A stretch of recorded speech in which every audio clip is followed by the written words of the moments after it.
Right, welcome back, beautiful, beautiful. We are going to have such an amazing conversation, y'all. I'm just preparing you to know that if you are a married couple, if you are headed to marriage, if even you're single, this information that we will be sharing today with my beautiful guest is going to be beneficial to all those three individuals, whether you're single, almost getting married, already in marriage, and even years in marriage. This would be very beneficial for you. And of course, we are live on YouTube, so you can share that link with a friend and share with the group, maybe your marriage care group if you do have one, maybe your premarital counseling group if you have one. This is one of those conversations that I look forward to because I get to understand how to show up as that wife, and even for the men, how to show up as a husband when you get into the marriage unit. So karibuni sana. We have an amazing guest with me in studio. So without much further ado, let me allow her to introduce herself and then we get down to today's convo. Karibu sana. Asante. Thank you very much, Beatrice. Yes. My name is Aggie Kahero. I am a counseling psychologist. Yeah. I am also a CPM. CPM is Certified Professional Mediator. Ah, okay. And I am also in business. I run a moving and storage business known as Prolific Movers. Wow. I have been married to James for the last 25 years, quarter century, to God's glory. Amen. And together we have 3 sons. Yes. Wow. 24 years. 25. 25. Yes, actually, it will be 26 in August. Wow. Congratulations. Thank you. You bless the Lord. You're just the perfect person for this conversation because that's a long time. That's a long time. That's a pretty a long time. It doesn't feel as long, yeah, really. and that's the beauty of it. When you think about it, yes, 25 is long. Yeah, it's actually more than half my life. Wow. I have been married more years than I have been single. Yes. Yeah. That's beautiful. That's amazing. And we thank God for that. We do. Yeah. And marriage is a beautiful thing. When God created Adam and Eve, he intended that marriage is a happy place. Yeah. But because of the fall, we see marriage, we define marriage these days as many things. Yeah. And most of them not very beautiful. That's true. But I still maintain that marriage is ordained of God. Yeah. And marriage is a happy place. 25 years later, you can say that. I can confidently say that. Wow. Yeah. That's beautiful. Yeah. And today we are having a very crucial conversation on emotional baggage in marriage. And we were just having a chit chat before we started the interview and just seeing how crucial this conversation is, this topic is. And maybe you can just dissect it for us. Why is it important for us to talk about emotional baggage in marriage? Like I have said, I consider that marriage is ordained of God. Yeah. And actually, it is the highest union, human union, you know, ordained of God. When man and woman who are strangers come together and they begin a life. Yeah. Procreate, start a new generation, you know. Yeah. It's very, very profound when you think of it.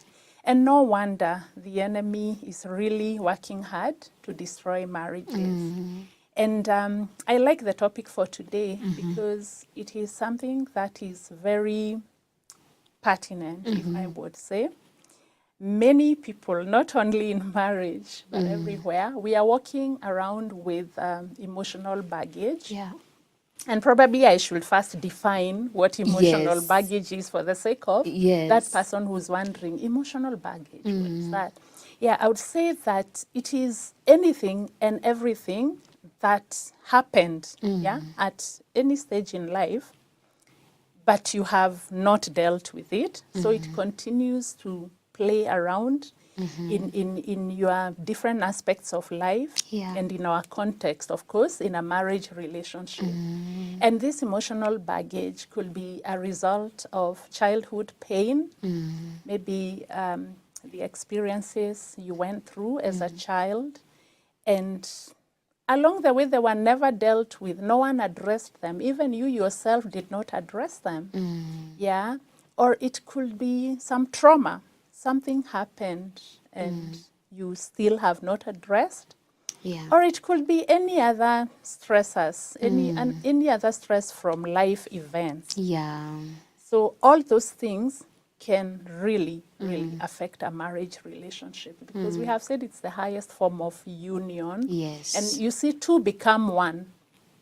So if two are one, and my husband and I, we are one, and I am harboring this ugly and big thing that happened in my childhood, and every moment it rears its ugly head, I will bleed on my husband. I will blame him for things that are even non-existent. Yeah. But just because there is a deep-seated emotion, a baggage that I am carrying that I haven't dealt with.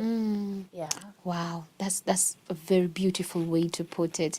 And maybe talk about, how does it present itself now? How do we know that, oh, she could or he could be dealing with an emotional baggage? How does it manifest? Yeah, of course there are symptoms. You may find someone has got anger issues. And maybe the anger issues are arising from an unresolved anger that you experienced a while back. Yeah. So you will snap at every small thing. The child has poured this water on the stool, and you're so angry, you are just there snapping and shouting and yelling and all. But the problem is not that that water has been spilled or the child. The problem is within you. It's something you haven't dealt with. There is also the fear of abandonment. You know, okay, this is a different angle. There are people who will stay in a relationship, however abusive, yeah, because they are afraid of being abandoned, being alone. Because when they were young, as a child, they probably suffered abandonment. And so now I am in this marriage, and my spouse is doing everything that I never dreamt of in a marriage, but then I do not want to be abandoned. Yeah. I am afraid. So I will stay there and persevere with all my pain. So that is a baggage presenting in a different way. Yeah. And also there could be grief. Probably you suffered grief and you didn't negotiate the grief in the right way. So you will stay there, and you are always looking out. You are afraid that you might lose the person you love or something you love because you did not negotiate a period of grief that you encountered in life. Yeah. Yeah, and it can also be insecurity. Yeah, you are so insecure because probably you broke up in a relationship and you have not healed. And so you're feeling, who are you talking to? Where are you? Where, you know? You just present a lot of insecurity because you have an emotional baggage that was occasioned by a situation that caused insecurity and hurt. Yeah. Yeah, there are many things I can think of. There's also guilt, probably because of something you did or did not do when you needed to do it. And so you're dwelling in the past. Yeah, you're dwelling in the past, wishing you did or you did not do. And so you see that is an encumbrance because you cannot move forward. You are dwelling in the past because of guilt. Yeah, so there are many things I would think of, but probably for now we can talk about the few symptoms that I have mentioned. Yeah. There's one that is at the top of my head, and maybe you can talk about it. Yes. Can it show itself in controlling behavior? Controlling behavior, oh yes. Actually, controlling behavior is also an effect of emotional baggage. Right. Yeah, and just like I have said, you know, I want to know where my spouse is at this time. I want to look at his phone. I want to know who he speaks to, who does he drive to work with. It could be that, yeah. It could be that, and also it could present an effect of emotional baggage. Could also present in something we call codependency. Codependency is the need to control, to be in control of somebody else's life. Yeah, you want to fix the other person, and you feel responsible. It's my responsibility to fix you. Yeah, and I am probably gaining very little or nothing at all from fixing you, but I take it upon myself that it's my responsibility to fix you. Yeah, it can also present as that controlling behavior, codependency, and inconsistent emotions. Today I am on top of everything. Tomorrow I am under everything. Yeah, that play of emotions. Yeah. Because it is clear I have not dealt with something that is in my unconscious, and once in a while it will rear its ugly head and I will bleed on my spouse. And it becomes very difficult for a marriage relationship. Yeah. Yeah. And we end up bleeding on people who didn't cut us. Exactly. So it's tragic. It is tragic. It is tragic. Yeah. And you've mentioned something to do with someone has not healed. Maybe talk about what healing actually looks like and the process to get to that place. I consider that healing begins with self-awareness. Yeah. Because you see, I cannot heal what I do not know. And many times people present this behavior, but they are not aware. So there is a need for someone to raise awareness to this person. Beatrice, I have observed that you have recently been very angry, even over things that are unwarranted. Is there anything you would want us to talk about? You know, because sometimes, you know, we have blind spots. That's true. So you might not even realize that you're carrying a baggage, maybe anger, insecurity, and all. So I think it is upon you and me to reach out to the people we love whenever we notice something is off in that regard, and help them to bring awareness so that, because self-awareness is everything. When I am self-aware, I can deal with everything about myself. So it begins with self-awareness.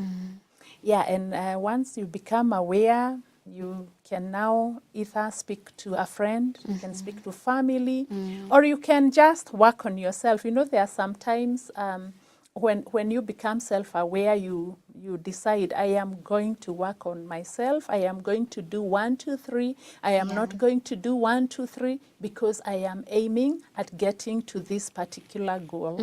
Yeah, so you can work on yourself. There are some techniques of working on oneself. Okay. Like, for example, if you remember a traumatic event and you like you have a flashback and you feel it's about to cause you to do something, if you're self-aware, you will realize, oh, this is because of that. And so this is what I am going to do. You can either take, you know, there is the intervention of breathing. You know, there are some breathing techniques. You breathe in, deep breaths, and out, you know, for a while, for like 2 minutes. Do not underestimate the power of deep breaths, It is such a therapy, Or you can do what we call mindfulness, Mindfulness is being in touch, being present with your emotion or emotions, and listening to every feeling, every thought, and every bodily sensation. Wow. You know, being present at the moment. And when you do that, when you're present like that, you will be able to pick the ugly triggers and emotions that can overpower you. And when you address them and confront them, you will be able to free. So I have said self-awareness is key, and I have said that you can work on yourself using some techniques like open mindfulness and breathing techniques. And you can also speak to somebody. You can speak to someone you consider authority or a peer even who you can count on. Yeah. And when you cannot find help in that setup, you can seek professional help. Yeah.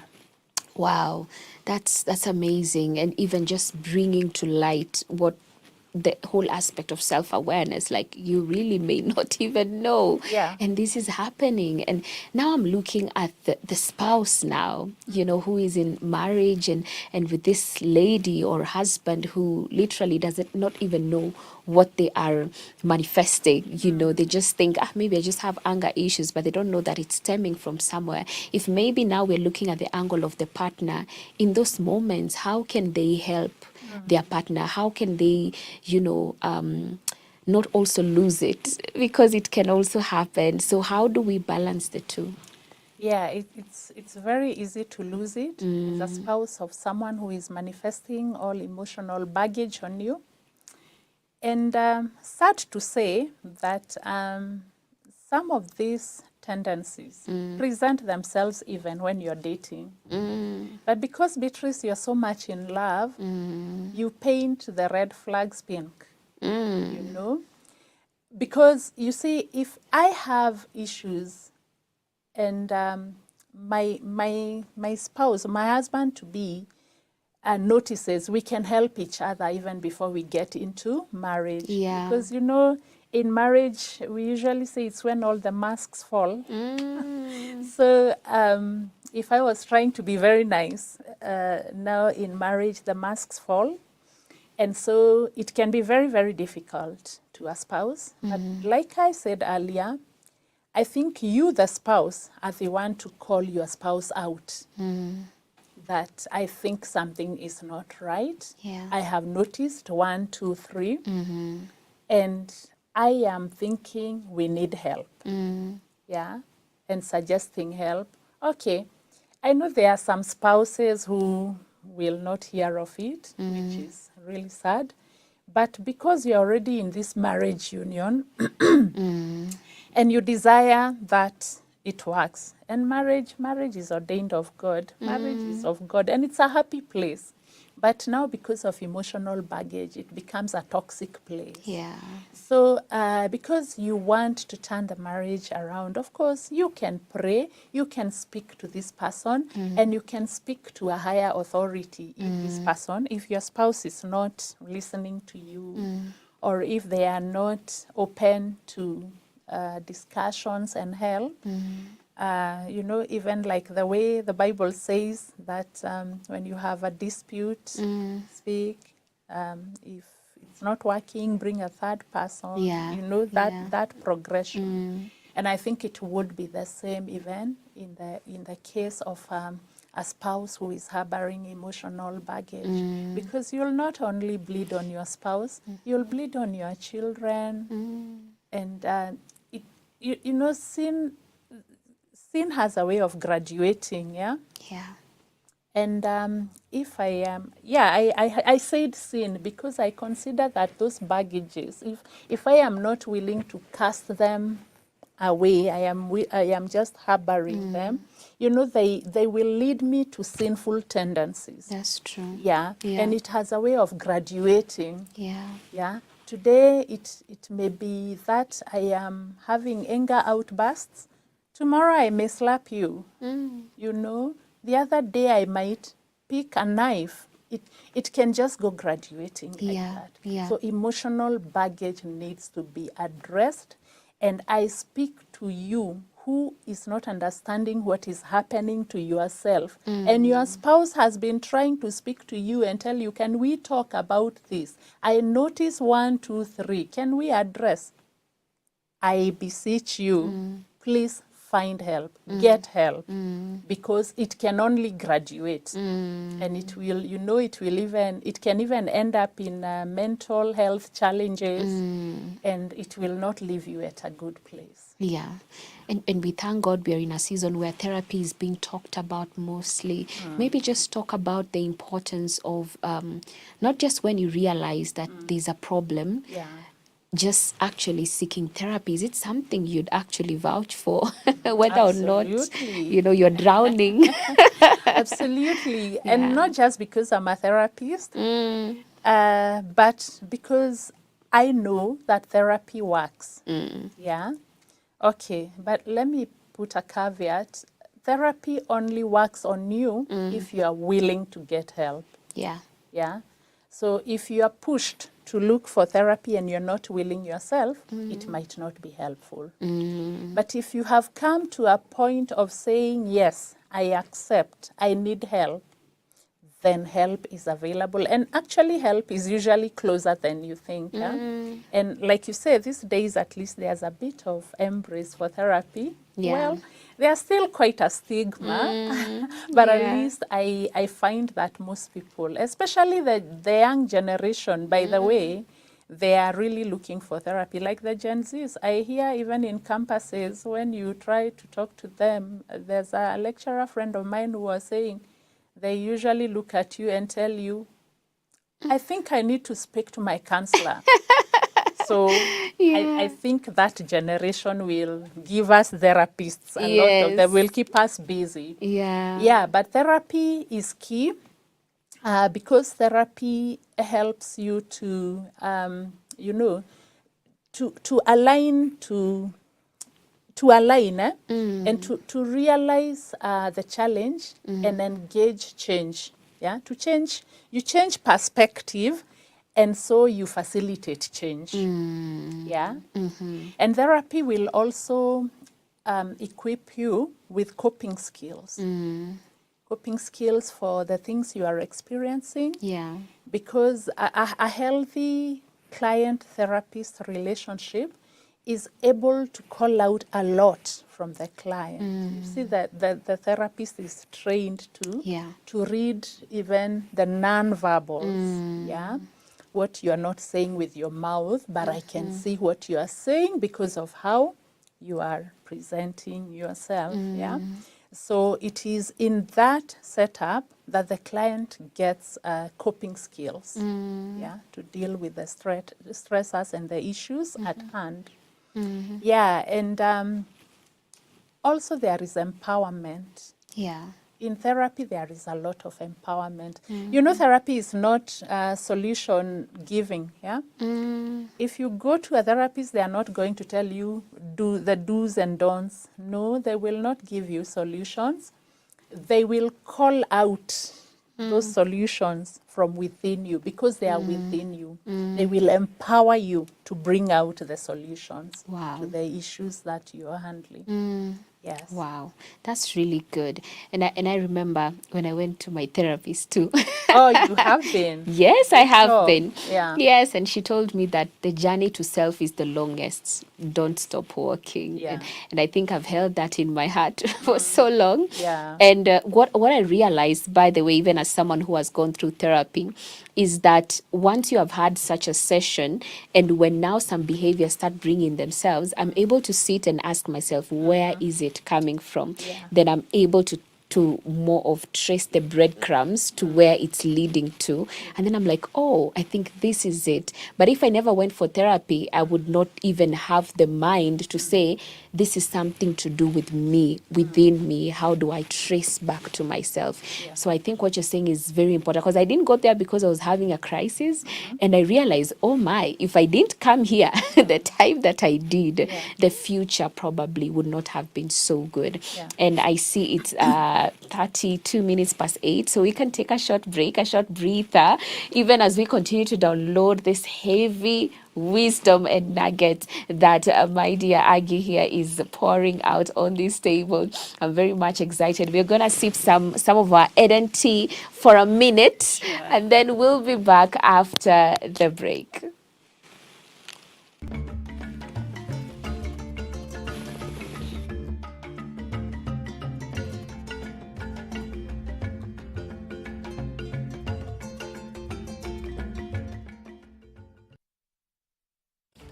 Are you ready to celebrate the brilliance, resilience, and outstanding achievements of remarkable women in East Africa?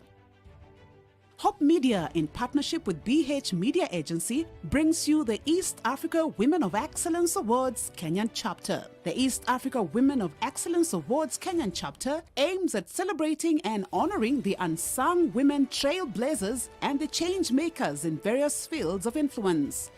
Visit our website at www.womenofexcellenceawards.co and vote a woman of impact in the various categories. Let's celebrate the incredible achievements of women together. And don't forget to tune in on the 14th of June this year as we honor the winners. For partnership and sponsorship, call Eunice on 0719 863 336 or Warren on 0724 514 998. You can also email customerexperience@hopefm.org. The East Africa Women of Excellence Awards, recognizing East Africa women of impact. Something extraordinary is stirring in Kenya. A wave of Christian entrepreneurs is on the rise, ready to make a powerful impact. These visionary leaders are gathering at Sitam Karen from June 6th to 9th. The 5th Sitam Business Conference and Expo 2024. Join this powerful movement. Register as a delegate for just 2,000 shillings. Pay using M-Pesa paybill number 757377. Use your name as the account number. Business owners, showcase your products and services to this vibrant community. Call today to book your exhibition stand.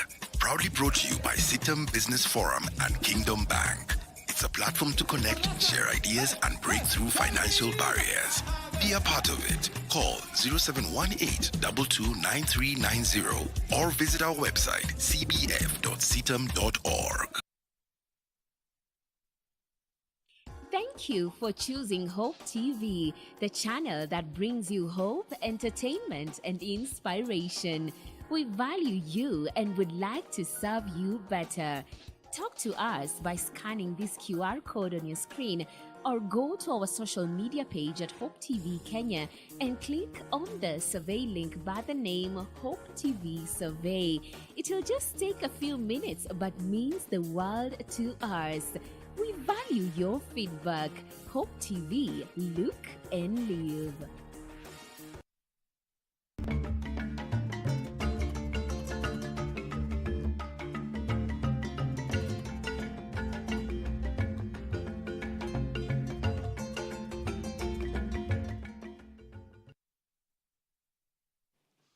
All right, welcome back. We are having such a beautiful, refreshing conversation right here with my dear friend Aggie. We are having the time of our life here because this conversation is just so good because I'm learning a lot. I am taking notes in my mind. Like I just want to sit still after this and just digest and chew card on it just to remind myself of everything that we are having a conversation on. And now we are back to the second part of it, but I would love to encourage you guys to send in your questions. If you have any, you can send in whatever concerns you have. I'm sure that we are going to have the answers right here, even as the Spirit leads. So karibuni tena sana. Remember, tuko live on YouTube. So Aggie, we were talking about something on the break, and I ended by mentioning that I went for therapy, and it wasn't because I was going through a crisis, but I just said, "Acha tu niende." Yeah, and I highly commend you for that. You know, I tell my clients or my friends that don't wait until you are fighting demons to go for therapy. Wow. You see, the same way we do those medical checks, like annually or whichever period you do, incorporate therapy.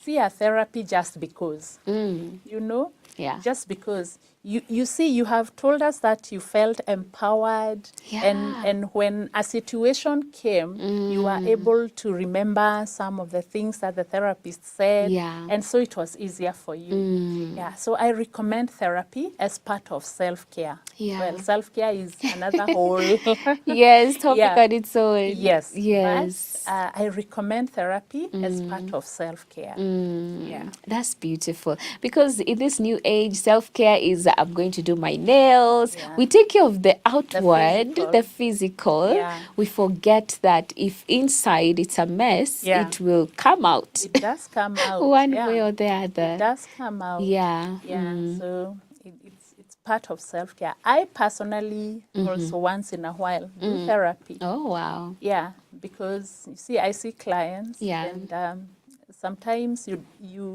give, so you don't want to give from an empty cup. Yeah, so I have my therapist colleagues who once in a while I will glean their wisdom. Yeah. Yeah. Yeah. That's beautiful. And I've heard that statement that every therapist needs a therapist. Yes.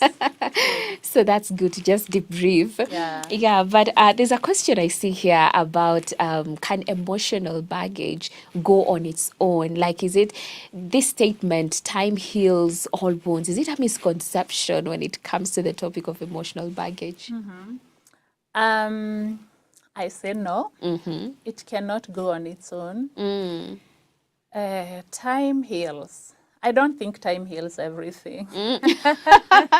Tell me more. Sometimes time kills. Time kills. Exactly. Wow. Yeah, because I may be a little sick today, but with time, maybe it's a disease that is progressing. And eventually it might just kill. So sometimes time kills. Oof. Yeah, so emotional baggage may not go on its own because it needs to be discovered, confronted, and dealt with. Yeah, so it may not go on its own. Yeah. Yeah.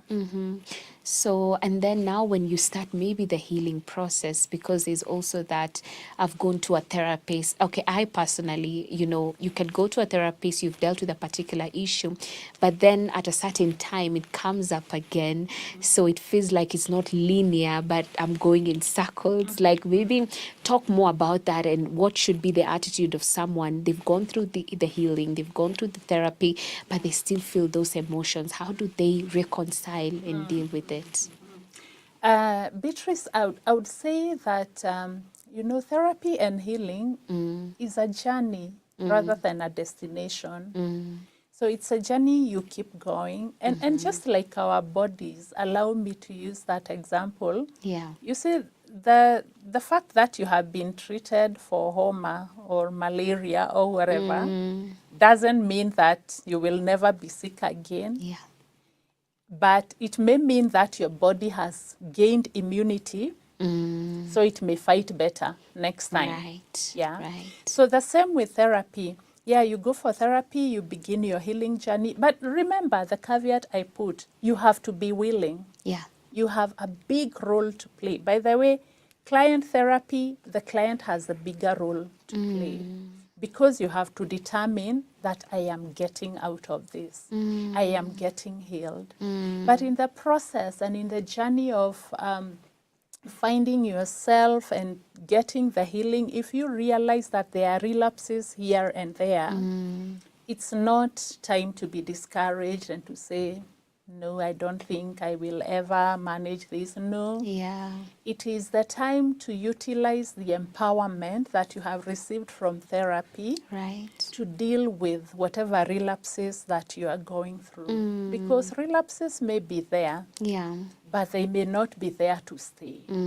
Yeah. So long as you are empowered, Yes. just keep pushing away those irrational thoughts, because you see the mind is very strong, and sometimes our biggest enemy is the irrational thoughts that we entertain. Yeah, the negative thoughts. Yeah, replace them with self assurance. Yeah. Do not self sabotage. And just taking in positivity, taking in positivity and breathing out negativity. Yeah. Wow. I mean, I'm listening to you, and all I hear is the importance of actually having that empowerment aspect, like in that moment when it's happening. So now you have the choice. Yeah. Will I lean in to the person I used to be, or will I actually stand up and decide that I'm not going to let it bring me down any further? That's a very beautiful aspect. And maybe now let's talk about the beauty of actually dealing with emotional baggage. What is that? I'm looking for the most beautiful word to describe what it does for a marriage when two of you have actually dealt with your emotional baggage. What fruits do you get to enjoy? The fruits you get to enjoy, first of all, there is freedom. I say freedom because, you see, when there is emotional baggage, sometimes you're walking on eggshells. Because you do not know what will upset me. You do not know what is the next sharp word I will throw at you, you know. There is tension all around.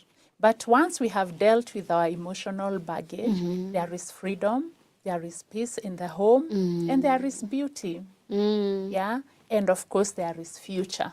Because we are able to progress to the next phase of our marriage. Yeah, but with all the aspects of emotional baggage, we may be caged in for a while. We are just moving in circles. And you know, the spouse that may be having the emotional baggage, they project a lot. Yeah. I am the one with problems, those baggage, but I do not realize it. Or maybe I realize it, but I feel like you are the one who is supposed to accommodate me the way I am. I start looking at you as my spouse and I'm thinking that you are the problem and I am not the problem. You know, so until you have reached that point where you have dealt with this, that is when the marriage flavor will change. Will come out. Wow, amazing. And can you have a scenario where both of you have emotional baggage? Absolutely. And you don't even know too. Absolutely. Yes. And it makes me think of the place of premarital counseling. Yeah, I know it has become quite common. Most couples do premarital counseling. And I know in the church I attend, we have a program for premarital counseling. Yeah. And I think it is such an important avenue to even do that introspection, you know. And when you're dating, you find out how was your childhood? What are some of those things you think about in the course of your development and growth, and they make you feel like you're not at your at your best? You know, even checking that, checking. There's something we used to call when we were in school. We were calling it genogram. You know, it's like a tool that takes you way back, you know, even the great-grandparents, what was rampant among them, then the grandparents, your family of birth. Because you see, Beatrice, we are products of our childhood experiences. Yeah. And you see, our childhood experiences were informed by the way we were raised by our parents, who also had their parents, who also had their parents. And so it could be a cycle that, you know, for example, let me use an example of anger issues.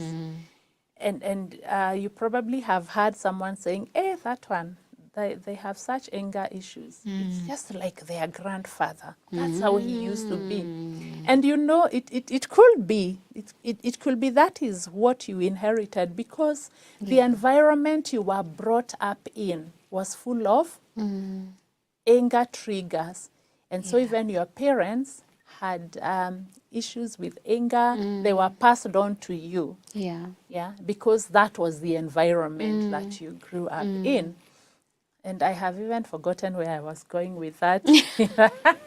I've forgotten where I was going with that. But we were saying what? Whether both of us can have emotional baggage.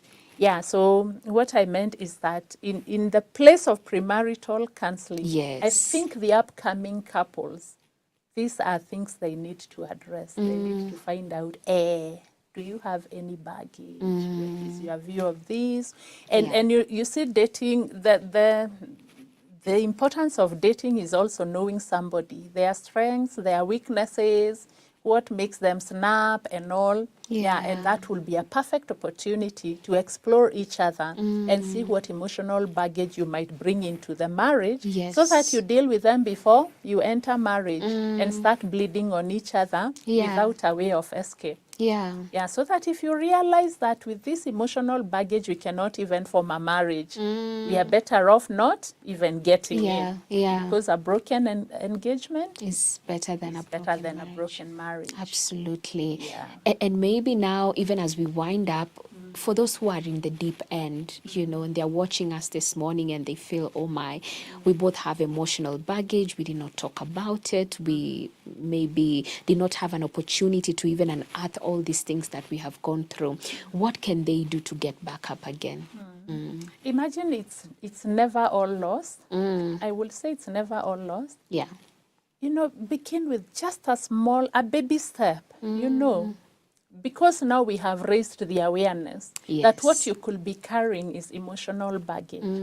Begin somewhere. Probably you will choose to begin on your knees and pray that, God, help me to address this on myself or on my spouse. Begin somewhere. Just do something, however little, because a little becomes much when it is given to God. That's true. Yeah, so begin somewhere, however small, and start addressing little by little. Because there is no one who will come and address for you. Yeah. It is your monkey. You have to deal with it. I don't know whether that sounds hopeful or not, but yeah, it's needful. What I would say. Yeah, it is hopeful and also helpful at the same time. Because I think just that, take the step, that empowerment is sometimes what we need, because if it comes from you and it comes from within, it has more power other than you want other people to do the work for you. So that's really beautiful. Yeah, but there's also the place for other people coming to, you know, seeking help, maybe in church or in therapy, professional therapies. Yeah, there is also that. If you realize I cannot do this on my own, really, there is the place for seeking help. Yeah. Wow, this has been so wholesome. I mean, I know time is far much spent, but before we finish, maybe you can just let us know your final remarks. What's that one thing you hope people got from today's conversation? Yeah, I would say what I really, if you forget everything that I have said, please remember that the power to change your circumstances is within you. It is within you, and you just need to call yourself into a meeting and see where you can begin. And also, please note that help is available. Sometimes it's even closer than you imagine. Help is available. So do not die alone. Do not keep silent. Speak up. Find help. It is available. You can enjoy marriage because marriage is ordained of God, and He intended that it would be a happy place. So do you want to be happy? Absolutely. So we do the work and the power is within us. That is so empowering. Thank you so much, Aggie, for coming through, and may God bless what you're doing, because it is a ministry in itself, helping people to just come back to themselves and in their journey of self. Like, it's a huge thing, because sometimes we just need someone we do not know, who doesn't know us, to just sit and listen. And I love what you say, that therapy doesn't give you solutions, that it brings it out of you. And that is so encouraging, because even as you go there, you're not just going with the angle of, I hope she tells me what to do, but more of, you know, I'm looking forward to what I'll discover about myself through this session. So that's really beautiful and empowering. So thank you, Aggie, for coming through. And thank you for having me. I have enjoyed myself. Wow, glad Yeah, to hear and that. my prayer is that many have been impacted. Yes. And of course, I am reachable if anyone would like to get in touch with me. Yes. I am on Facebook and on IG. I have a practice called Jamanis Center. Jamanis, Okay. just the way it's sounding, Jamanis. Yes. Jamanis Center. Yeah, and if anyone really needs to speak to me, you can still share my number with them. All right. All right. Maybe you can just say it. I can see Yes, my number. definitely. Okay, my number is 0722 266 406. Okay. 0722 266 406. All right. All right. Beautiful. And I see someone saying here, I know we've come to the end of the show, but there's a question here. Any help for someone who has been going through therapy, but no improvement on her emotional intelligence? What would you say to that as we wind up? Maybe in the therapy sessions, they have not addressed emotional intelligence. Yeah, because if she, it's a she, yeah? Yes. If she's able to identify that she's having a problem with emotional intelligence, I think it is something she can address in therapy. Yeah. That I am struggling with this area, and then the therapist can pick up. Yeah, it's something that can be sorted in therapy as well. Yeah. Oh, beautiful. So I hope the lady has gotten the help that she requires. So we've come to the end of the show. Thank you so much, Aggie, for coming through once again. May God bless you and may He expand your territories as you continue to inspire this generation, because we need more people like you to speak life, because what you do is speak life in the lives of people. So thank you. Thank you. Yes. Thank you, Beatrice. The Lord bless you too. Amen. Thanks for having me. Yes. Karibu tena sana. Asante. All right, beautiful, my lovely people, our amazing viewers, thank you so much for tuning in. This has been Relationship Resonance.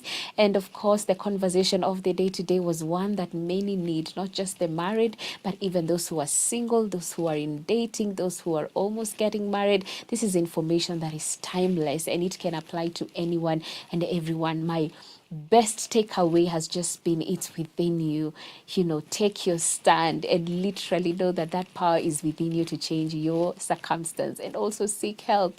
People are there and they are willing to assist. But before we conclude, I just want to remind you guys about the Women of Excellence event that is going to be happening at Serena. The awards are going to be happening at, not Serena rather, but Safari Park Hotel, happening on Friday the 14th of June 2024 from 6 p.m. at Safari Park Hotel. That is right here in Nairobi. The Women of Excellence Awards is going to be happening. We're just counting days to that amazing event. And if you haven't voted, just go to the website and be able to cast your vote on who you consider to be your Woman of Excellence. And of course, the charges are 8,000 shillings. And if you want to book a corporate table, that is 60,000 shillings. And make your payment via the paybill number 933933, account name WOE. They say this amazing slogan that where brilliance meets legacy. That's the East African Women of Excellence Awards. So you can grab your ticket, you can be present at that place, and I believe that is going to be amazing. If you haven't voted, then do so as well. So we've come to the end of the show. It's a Thursday, so tomorrow is a Friday. We'll be doing Beyond the Melody, and I wish you guys a lovely day ahead. May God bless you, and remember that God really, really loves you. Bye-bye.